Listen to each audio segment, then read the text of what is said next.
Hey, welcome to the Cheryl and Shirley Show. Today, Cheryl is going to talk about something a little bit different. I'm going to basically tell you a story about a small town. Here we go. Today's podcast is going to be a bit different. The story is about a town in the state of Wisconsin. This town is made up of many great citizens and some that you could say are not so great. It's pretty much like most towns in pretty much every state. The story is going to be about a death that has questions surrounding it. It is also about mistakes made, some by professionals that are in place to protect us all. It's also about how things work in a small town, how some try to conceal the truth, how some sweep things under the rug. They cover up, or it could be perceived as a cover up. It also could be a misunderstanding, something that could have been avoided if the truth was told, if someone said, I made a mistake. And that's where I will start. An incident happened in this small town, in a town hall building. A person walked in after living in the area for most of their life and asked a question about property taxes. The person had paid them, yet received the canceled check back with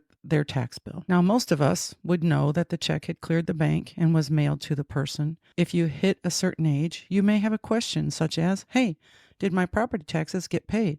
Why did I get my check back? Seems like an easy thing to answer. The next thing you know, the person is getting a bit upset, maybe some dementia going on. There are many places that have senior citizen protections in place. As we all know, we are getting older. This person is not getting answers. And this could and should have been simple. Just state that the taxes had been paid and all is good. Instead, it escalates to a point where the 70-plus-year-old is being thrown on the ground and told to put their hands behind their back by an overzealous police officer. Now, this is just the beginning. First, I want to say that I am totally supportive citizen when it comes to the men and women in blue. I support our law enforcement officers, our military, our frontline people. I am all in. Until someone shows me that something is done wrong or perceived as wrong. That is what took place. Someone goes a bit over the line and something bad happens. And it takes a while to work through all of it. Someone dies. And it is not the police officer. A person who had a few issues yet was living a life in a quiet way with family and friends around. After the incident of being tossed down to the hard floor, with two other people watching, one covering their mouth with her hand over their mouth, knowing what was happening was wrong. How do I know this? Well, I have a video of it all happening. Now you may say, how did you get a video? Good question. A concerned citizen sent it to me after watching it, and I was taken aback. So I watched it again to make sure I saw what I thought I saw. And I did. It made me upset, sick to my stomach, and a bit angry that something like that happened. But what happens next is even worse. At first, I wasn't sure I wanted to even get involved in something like this. Should I question anything? Should I reach out? Should I talk about it? A little history about me. I've learned over the years that sometimes I have to speak out. I have to speak out for myself as well as others. I'm not afraid of what happens after you speak out. I won't be bullied. I won't be intimidated. It makes me even more determined to do what is right, at least what I think is right. I was asked by someone to call a family member of the person who was tossed to the floor and just find out what happened, and I did. After that, I couldn't just sit back like nothing happened. The family member stated that they got nowhere with this. So I asked if it was okay if I do some research. It was agreed that I would investigate it on the level that I can and try to find some answers for the family. I thought that was the least I could do, and my adventure began. I've learned how to question agencies, government officials, offices, and departments to find out information. It is called Open Records Request in Wisconsin. Many others may call it FOIA or Freedom of Information Act. Every citizen has the right to obtain certain information and records. I started there. I was going to tell you about the conversation I had with the family member before I tell you about the information I found out. The family member stated that they were contacted about the death of their relative in January. It seems a neighbor noticed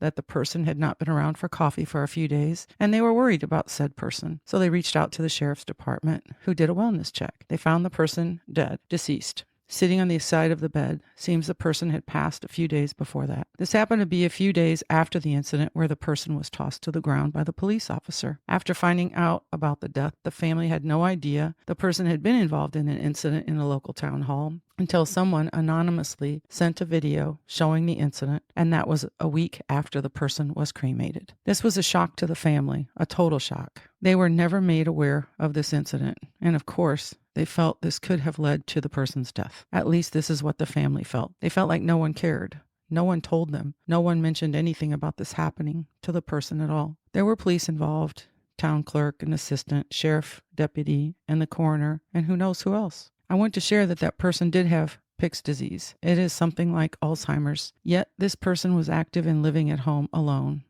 The person drove, had friends and family, did the banking, shopping, and all. So the person was not in some terrible state at this time. The person also smoked.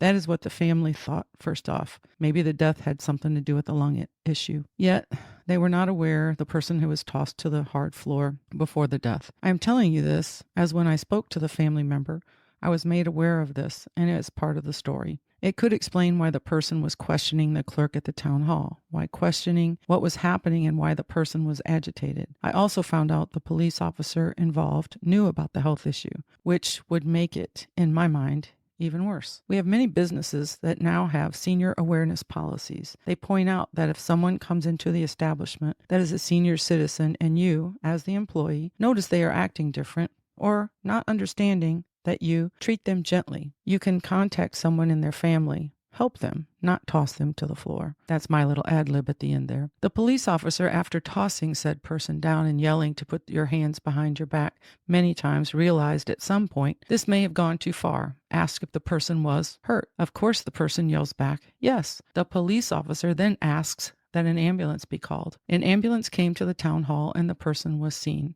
but after treatment by the paramedics, refused their help. Can you blame this person? I know in my life that that was my father or someone that I was related to, they probably would have been very angry and certainly would not have gone with anyone. Again, during this happening, the clerk can be seen with their hand on their mouth like, oh no, please stop. The person then drove home in their truck alone. No family was contacted. Now we are at the point where I became involved about a year and a half after this incident, which has been now 3.5 years. The first thing was, of course, watching the video, then speaking to the family member who asked not to be identified. Can you blame them? They live in this area, have all their lives. Many of the people involved have been friends of theirs or someone in their family for many years. Their kids go to school together. Or they have. After all, it is a small town. The family member posted the video on Facebook and was treated terribly, attacked, like the family did something wrong, like the family was attacking the police, which of course was not true. The family was so taken by this whole incident and couldn't believe how they were being treated. They made attempts to speak to the police, to the sheriff, and to the town hall, which this incident happened in, even requesting an investigation be completed. They put their concerns and requests in writing to each entity. Nothing happened. They hit a dead end. And every time they reached out, they tried to meet with the coroner. He changed the meeting so many times, then just didn't reach out to them to reschedule. They got the message. They were being shut down. Just told, not by words, by deeds, to not ask, let it be. They set up a meeting with the town supervisor, which the sheriff showed up to, and they were told that nothing happened to lead to this death. Of course, they did not feel that way at all, and after listening and looking, I did not either. I started thinking about obtaining records that could help, that could lead to why this happened this way, why no one was openly speaking to the family about this and helping them come to terms with what happened. I'm not blaming anybody. I'm not blaming anyone. Who knows? Who will ever know? I do know that I smelled a team of people that didn't want to say, we are sorry this happened. We will do better. Even if they didn't think the tossing to the floor led to the death. There is no proof of that. I have no proof of that. And of course, when someone is cremated, they can't be exhumed and investigated to see if there was a terrible head wound or something that led to a heart attack or stroke or some other health issue that led to the person's death. Even so, you could sit with the family, tell them you don't know what happened, why this person died. No way of knowing. No autopsy was completed. Of course, the family would have requested one had they known about the incident. I couldn't say with certainty that the coroner or anyone else involved in declaring the death and at the site of the deceased knew about the video, but others did. Otherwise, it would not have been sent to the family. And sent anonymously, by the way. If this was what was going to happen after viewing the video, the family would have preferred not to know about the video at all. They knew after viewing the video, they have absolutely no idea who to trust. That is scary, especially in a small town. I received the policy manual from the coroner's office. Clearly, there were some oversights. To date, I have completed over 25 open records requests to the sheriff's office, the city police, the town hall office, as well as the police, requesting everything from policies like use of force policy, which was not followed properly, to the salaries of individuals working there, to the copies of the 911 calls made for the police, and the 911 calls responding to the death. I have found a ton of information, much of it not great. Some of the information shines a spotlight on a small town justice. If you ask me, I know the family feels that way too, and to me, that's very unfortunate. Even if this wasn't caused by what happened, this incident, even if the death wasn't caused by that, the family will never know what to think or feel. The way my mind worked on this was to find out what I could do to share it, to talk openly about it with entities involved, and to share the information with the family member that I have come to know and care about. When I first started, I thought it was just about this. Then I was contacted by a few other citizens about other issues in the same town. These citizens were upset over many issues happening in their area and were going to do something about it. And they also asked for my help. I found myself in some turmoil. I know some of these people involved too. It makes it harder when you know the people involved, especially when you find out information that can be eye-opening during the investigation. I found out a lot of information, some that I may have known, some that shocked me, some that really threw me, made me think about how others think a small town is, and then you find out it really is not. Talking to other individuals that I know well, sharing a bit of the story, just enough. I realize this happens all over. Many small towns deal with issues close to this, and that is why I will continue to do what I do. I will try to work on this as long as I can. My thoughts go out to the family that will never get any type of closure, if you want to call it that. They will never really know if what happened was due to an incident a few years ago. They have lost trust and faith in the system. We see this all too often. How do we fix it? I'm not sure, but I do know telling the story has helped me. I'm reaching out to the family again. We are keeping all the information confidential when it comes to names, places, and anything else I can. I don't want to cause problems. I want to help bring a light to secrets, make policies better, bring trust back, continue to have faith in mankind. Please listen, share, and like. Come back. There will be certainly more to be continued. And that's pretty much the end of my story for today. I'm still working on this. I've been in contact with the family many times.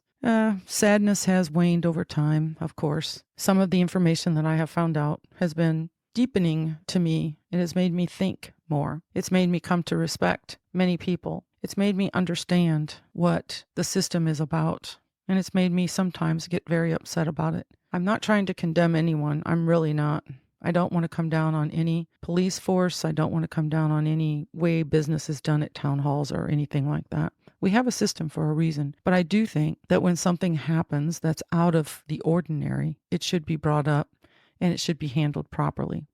I will say that the police officer that was involved in this incident was gone within 1 month of the incident happening, which, like I said, was over 3.5 years now. For that, I'm happy to say I don't know where the police officer went. I have been looking into that a little bit too, but I do know that I enjoy finding out the information and helping people feel better. And I hope that you will take a good listen to this, pass it along. Maybe you know someone in a small town who's have a hard time. Maybe this will help them understand that they're not alone. I'm going to continue to do this. I have already been in contact with a couple of private investigators that want to continue working on other small cases. More is to come on this, more to come on many stories. I'm looking forward to that because this is a little different than just me working on political campaigning type things, which I won't give up because I'm advocate on that too. And I'm sure you all know that. So please hit like, share. If you have a comment, please leave it. I can't wait to keep on trucking through all of this. I will keep doing what I do. Thank you so much for listening to the Cheryl and Shirley Show. And I hope this has been entertaining, and I hope that you enjoyed hearing what I had to say. And I hope that you understand that it is a story and it is based on a true story. It is true. Keep coming back. There's more. Thank you for listening to the Cheryl and Shirley Show. Have a good evening.